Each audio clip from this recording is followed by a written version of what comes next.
अस्सलाम वालेकुम वरहमतुल्लाहि वबरकातुहू।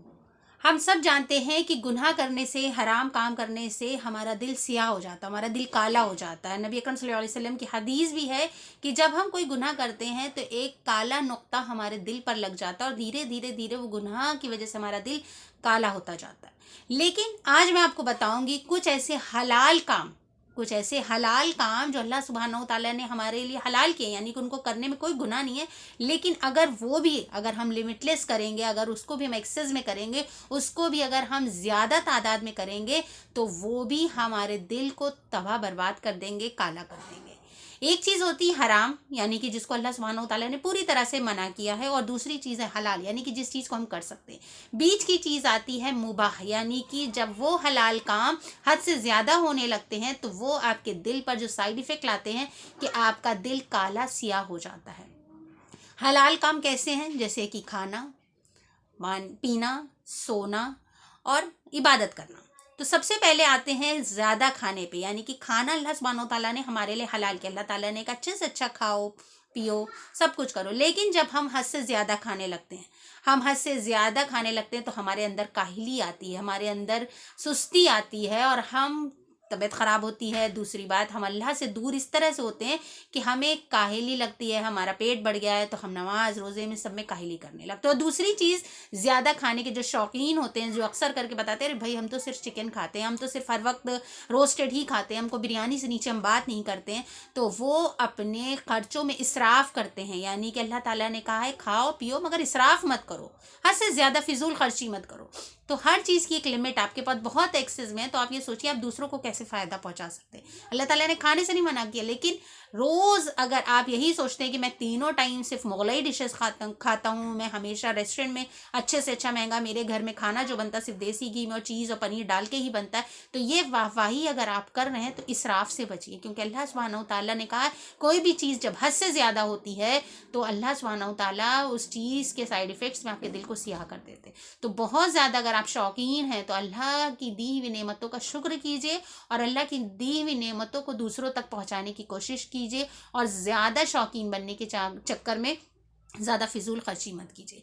दूसरी चीज़ आती है एक्सेस ऑफ प्लेइंग, यानी कि अल्लाह ताला ने हलाल किया बिल्कुल हमारे लिए गेम्स खेलना, हमारे लिए सेहत के लिए अच्छा है, हमारे लिए हमारे दिल जिस्म सबके लिए अच्छा है, हमें एक्टिव रखने के लिए अच्छा है। लेकिन अगर यही प्लेइंग एक्सेस में हो जाए, अगर यही खेल अगर आप देख रहे हैं, आपने ज़्यादा देखना शुरू कर दिया, आपकी नमाजें मिस हो रही हैं, आप अपने घर वालों के साथ जो आपका फ़र्ज़ है वो पूरा नहीं कर रहे हैं, आप अपनी जॉब के साथ चोरी कर रहे हैं, आपका टाइम है ऑफिस आवर्स और आप हर वक्त इसमें मोबाइल में गेम्स देख रहे हैं या फुटबॉल मैच में बिज़ी हैं या क्रिकेट मैच में बिज़ी हैं, तो कहीं ना कहीं आपका दिल सियाह हो रहा है क्योंकि आप उस चीज़ को हद से ज़्यादा कर रहे हैं। और दूसरी चीज़ है उससे आपका दिल दुनियावी चीज़ों में ज़्यादा लग रहा है, आप अल्लाह की याद से गाफिल हो रहे हैं, आपको थकान हो रही है, आपकी आंखें दर्द हो रही हैं, तो शायद आपकी तहज्जुद भी छूटेगी, आपकी फजर भी छूटेगी, आपकी नमाजें छूटने लगेंगी और अल्लाह से आपकी दूरी हो जाएगी।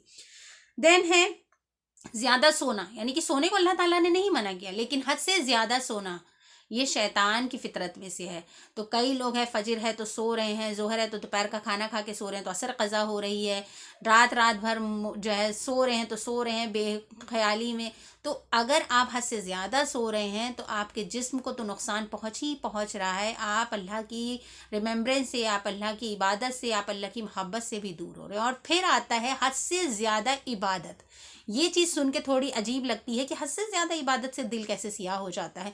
तो उसके लिए एक हदीस है कि नबी अकरम सल्लल्लाहु अलैहि वसल्लम के पास शख्स आए थे 3, और उन्होंने कहा था कि हम उनमें से एक ने कहा कि मैं सिर्फ और सिर्फ इबादत करता रहूँगा, मैं सोना छोड़ दूँगा, दिन रात मैं सिर्फ इबादत करूँगा। दूसरे शख्स ने ये कहा था कि मैं हमेशा रोज़े रखूँगा, कभी भी ऐसा नहीं होगा कि मैं बिना रोज़े के रहूँ। और एक ने कहा कि मैं अल्लाह की इबादत इतना करना चाहता हूँ कि मैं शादी वादी ही नहीं करूँगा ताकि ये सब फालतू की गृहस्थी में ना फंसूँ और अल्लाह की इबादत में मशगूल हो। तो नबी अकरम सल्लल्लाहु अलैहि वसल्लम ने ये कहा कि मैं रातों को क़याम भी करता हूँ, जागता भी हूँ, सोता भी हूँ, इबादत भी करता हूँ।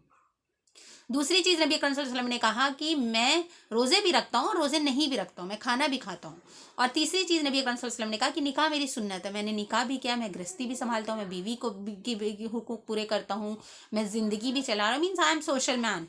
तो अल्लाह ताला के नबी सल्लल्लाहु अलैहि वसल्लम ने एक बात ये भी ऐड की कि जो मेरी सुन्नतों से एतराज़ करे, वो हम में से नहीं। यानी कि हद से ज़्यादा आपने सोच लिया कि नहीं भाई अब तो इबादत ही करनी है, घर वाले क्या कह रहे हैं, कमाना है नहीं कमाना है, घर का काम करना है, शौहर का ख्याल रखना है नहीं रखना है, बच्चों की तरबियत करनी, कुछ नहीं, बस हमें तो भाई बहुत सारी नमाज़ें पढ़नी है, हर वक्त कुरान पढ़ना है, हर वक्त बिज़ी बिज़ी बिज़ी, अल्लाह को राज़ी करना, अल्लाह को राज़ी करने के लिए अल्लाह ताला की मखलूक को भी राज़ी करना पड़ता है। तो इंशाल्लाह हम कोशिश करेंगे कि इन हलाल कामों की एक्सेसिवनेस से बचेंगे, बहुत ज़्यादा तादाद से बचेंगे, हद से ज़्यादा हर चीज़, एक हिंदी में कहावत है अति हर चीज़ की बुरी होती है, तो हर चीज़ की ज़्यादती आपको बर्बादी की तरफ ले जाती है। तो अपने दिल की हिफाजत कीजिए और कोशिश कीजिए हर चीज़ को लिमिट में रखें। अल्लाह ताला ने हर चीज़ को मॉडरेट रखने को कहा। अल्लाह ताला ने कहा है ईमान बीच की चीज़ है, न ज़्यादा उधर न ज़्यादा स्ट्रिक्ट न ज़्यादा लीनियंट। तो इंशाल्लाह कोशिश करेंगे। अगर आपको ये वीडियो पसंद आया तो please like and subscribe my channel and please let me know about this. वाखिर दावाना अल्हम्दुलिल्लाहि रब्बिल आलमीन। अस्सलामु अलैकुम वरहमतुल्लाहि वबरकातुहू।